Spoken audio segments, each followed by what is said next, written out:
Now, look, it's always bad to hear about injuries, especially to college kids, of course. Yeah. But Stephen A. Smith, this one is particularly disheartening because we are 2 weeks into the season and one of the top NBA prospects in the country goes down potentially with a season-ending injury, a knee injury. That's a killer. I couldn't agree more. When I heard he was carried off the floor today, all you can do is find yourself hoping that he'll make it back. That's the bottom line. But my heart goes out to him because I didn't expect this. This is a devastating injury. It's never good to have something like this happen to you. The team doctor broke the news. Torn ACL, sprained MCL, and a torn meniscus. Surgery was scheduled, but your game will likely never be the same. At the 2016 NBA Draft, your name is still mentioned. Not as a prospect, but as a cautionary tale.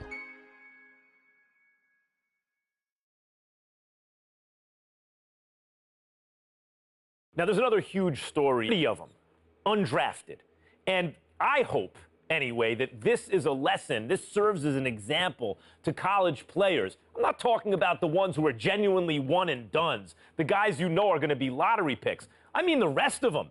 They're not sure shots. You're not sure they're going to be lottery picks.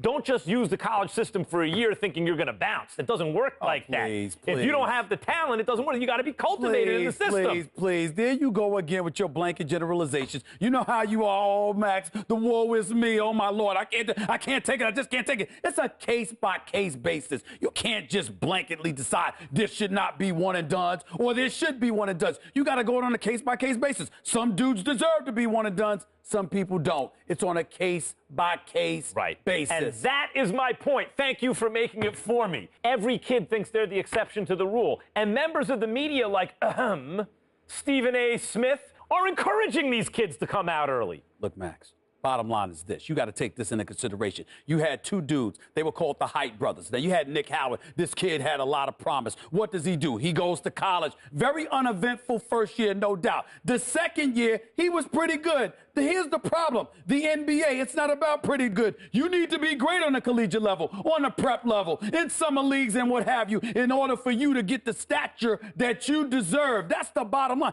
Pretty good ain't good enough to be that stud NBA. That's exactly my point. Let me finish. There's another example. I did say the Height brothers. I wasn't talking about one individual. I was talking about 2. What happens? One and done in a different way. 1 year, 1 ACL injury later, and look where he's at now. His future is clearly uncertain. So you got to take advantage of that opportunity because you never know when an injury is going to cost you everything. Stephen A., listen to yourself. Let's listen to yourself for a second. You give one argument for why a kid should come out early, a one-and-done situation.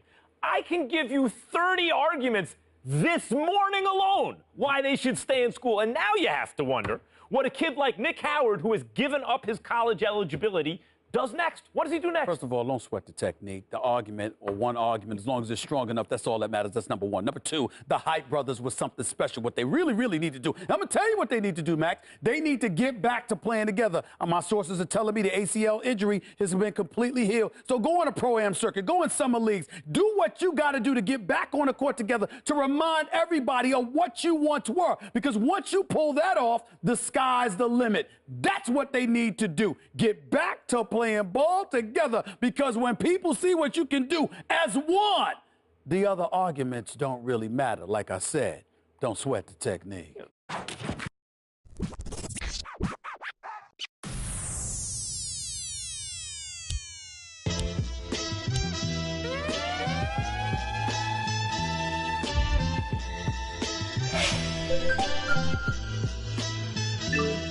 United States in fear. London know I'm a phantom. South Korea knows I'm here. Posted, planet without exception. Rise to your feet for this rarity. Nas a Dilla beat, the fly soliloquy of chaos. Don't make me dust it. I don't take a day off. We can have a look, bro. I book more shows than Irvin Azov. Chain gang, no jail reference. I'm talking necklace. Shorty say I'm crazy, ain't messing with me. Then calls, having with me, says I'm intellectually stimulating. Plus, one in the system, kitten. The yin, the yang, the benefits of being a man who capable to change a into a queen. The knots in my pocket gets a lot of hating, but the hating gets them all to watch the hustling, and the hustling gets them all to pay attention to my calculated moves, how I'm staying richin'. My what, where's, and why's has me fresh at YSL. You sell the slacks, Master Lambin, necktie so well, Boateng, Oswell jacket of flyers. Get out your chair, the season of not. Mecca of basketball. The original Rucker League began here in 1947. 9 years later, the tournament found a permanent home uptown at PS 156 Playground. Those early Rucker days showcased talents like Lou Alcindor, Wilt the Stilt, and Earl the Pearl. It's also where Julius Erving became the Doctor. In 1974, the park was respectfully renamed Holcomb Rucker Park in honor of the tournament founder. Now, many have influenced the growth of the Rucker since, but none more heavily than the late, great Greg Marius, founder of the EBC. Many would argue that the Ruck is the birthplace of true street ball and the crossover dribble. Considering New York City's hard play, there are few who can challenge that. After the legendary exploits of Rucker alumni like Rod Strickland, Rafer Alston, and Kyrie Irving, it goes without saying that getting crossed up or banged on can happen to anybody at any given moment here. It's no wonder that this unassuming uptown playground has become the most widely recognized street ball court in the world. Rucker Park, Harlem.